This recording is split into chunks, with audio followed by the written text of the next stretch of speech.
picking up this project partway through. Having already removed the driver's side floor, the decision was made to replace the entire floor pan.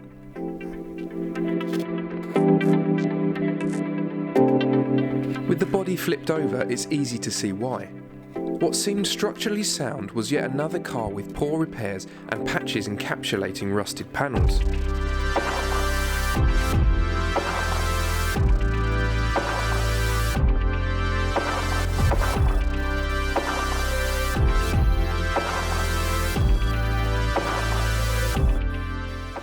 The car has had new sills and floor edge repairs by someone else's hand, and these just aren't up to standard. There's several inches overlap on the floor repairs and quite poor welding throughout.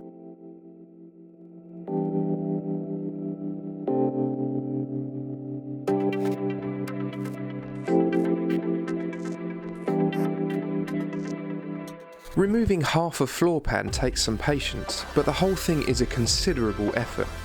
The first course of action is to drill out as many spot welds as can be found, and in doing so, try to preserve as much of the mating flanges as possible.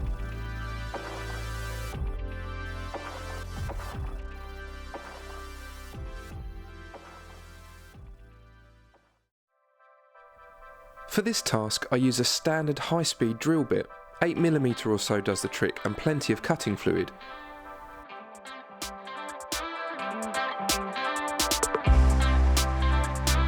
With the paint and undersill considerately stripped back by the owner, it's easy to pinpoint each spot weld. Once I'm happy I've got them all, I start to peel back the floor using a thin chisel and a mallet. I'm nursing yet another hand injury here, so opt for a variety of methods to reduce impact.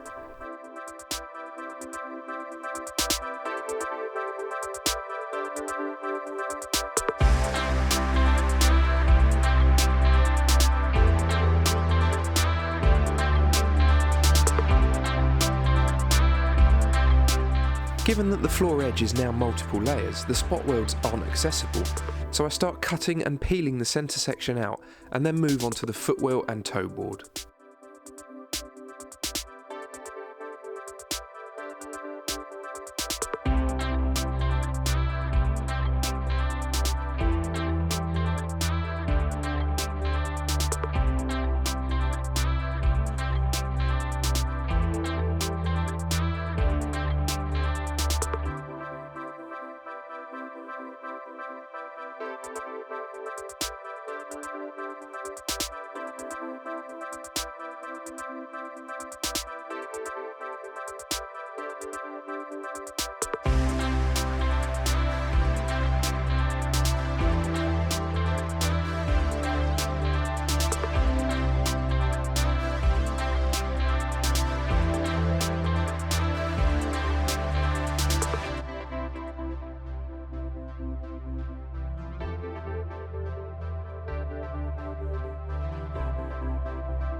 Next up, I need to remove the double layered floor, so I run the cutting disc parallel to the sill, avoiding the crossmember.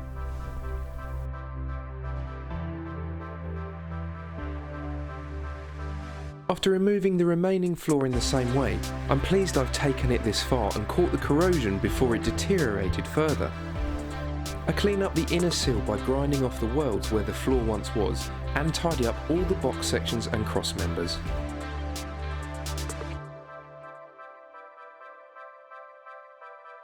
There's something fundamentally pleasing about seeing the innards of these cars.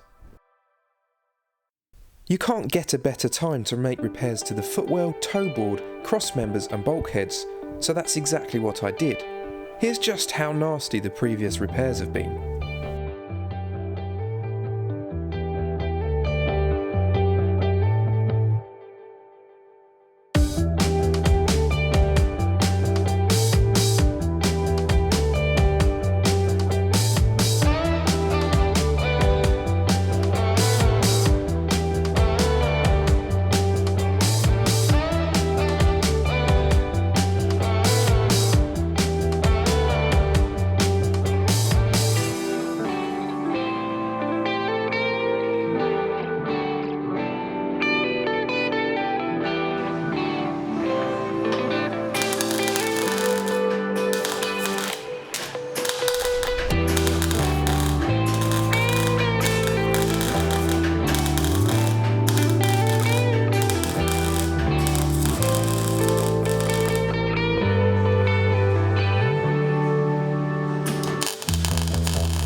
As it turned out, the previous replacement driver's side sill had been installed 10 different kinds of wonky, bowed and twisted. So much so that the new floor would fit at the rear and be an inch narrow at the front. There was no choice then but to brace the door gap and cut out the rubbish. A new inner sill was positioned and welded on.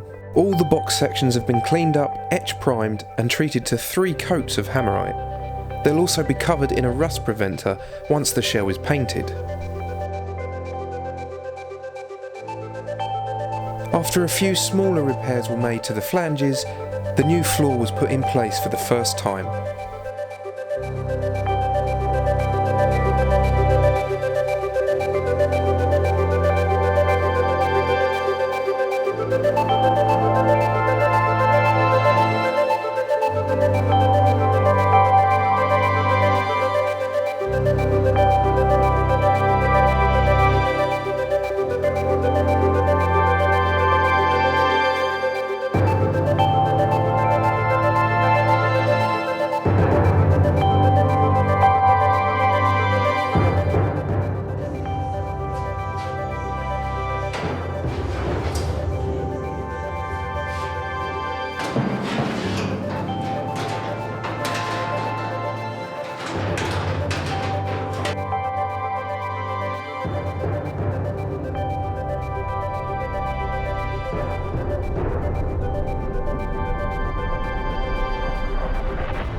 The floor was removed and fettled several times to get the fit just right.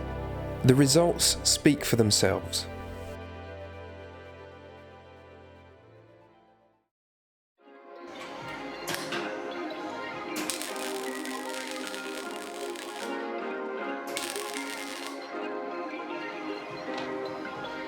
Perfect.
The floor can't be fully welded in from the underside. I'm only plug welding where there was a solid flange. In part 2, the car will be righted and the floor installation finished off. If you enjoy these videos, please subscribe, like and share. I'd love to hit 1,000 subscribers this year and do something special to celebrate. Thanks for watching.